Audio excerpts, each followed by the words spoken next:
Welcome to our YouTube channel, Tuition Home Coaching Center. Please subscribe to our channel to get more videos like this. Thank you all. আসসালামু আলাইকুম প্রিয় শিক্ষার্থীরা, তোমরা সকলে কেমন আছো? আশা করছি সকলেই খুব ভালো আছো।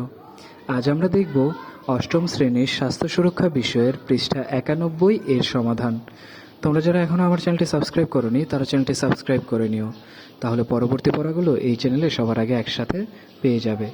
আর পূর্ববর্তী পৃষ্ঠাগুলোর সমাধান প্রয়োজন হলে চ্যানেলের প্লেলিস্টে সে পড়াগুলো দেওয়া আছে, সেখান থেকে তোমরা সেই পড়াগুলো দেখে নিতে পারো। তাহলে চলো শুরু করা যাক আমাদের আজকের পড়া। আমাদের আজকের পড়া শুরুতে রয়েছে, দেখো, নিজের অভ্যাস গড়ি, অন্যদের উদ্বুদ্ধ করি। আমরা সংক্রামক রোগ ও অসংক্রামক রোগ হতে বেঁচে থাকার উপায় জানলাম, কিন্তু জানলেই হবে না, এটা নিয়ে অন্যকে উদ্বুদ্ধ করতে হবে আর নিজের জীবনে এই অভ্যাস গড়ে তুলতে হবে। শিক্ষকের নির্দেশনায় আমরা অন্যকে উদ্বুদ্ধ করতে একটি লিফলেট তৈরি করেছি। এবার লিফলেট ব্যবহার করে যাদের কাছে থেকে তথ্য সংগ্রহ করেছিলাম তাদের সচেতন করব। কতজনের কাছে আমি পৌঁছাতে পেরেছি তার নিচের ছকে উল্লেখ করব। এখানে দেখো, সম্প্রসারিত টিকাদান কর্মসূচি নিয়ে তথ্য প্রদান ও উদ্বুদ্ধকরণ। কতজনের কাছে পৌঁছাতে পেরেছি? নারী বা মেয়ে হলো 20 জন, পুরুষ বা ছেলে হলো 30 জন এবং মোট হলো 50 জন। এরপর, টিকা দ্বারা প্রতিরোধ করা যায় না এমন সংক্রামক রোগ সম্পর্কে সচেতনতা বৃদ্ধিকরণ।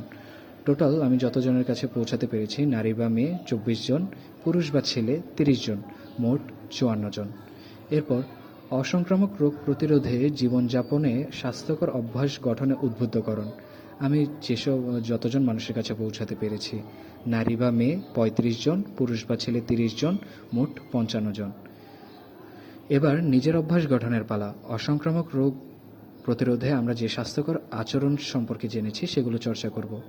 এর পরবর্তী পৃষ্ঠা অর্থাৎ 92 পৃষ্ঠা তোমাদের জন্য আরও একটি ছক দেওয়া রয়েছে।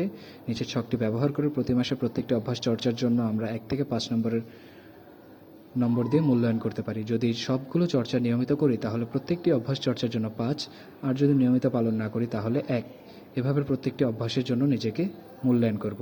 এর পরবর্তী পৃষ্ঠার ছকটি পরবর্তী ভিডিওতে তোমাদের জন্য খুব শীঘ্রই আমি আপলোড করে দিব।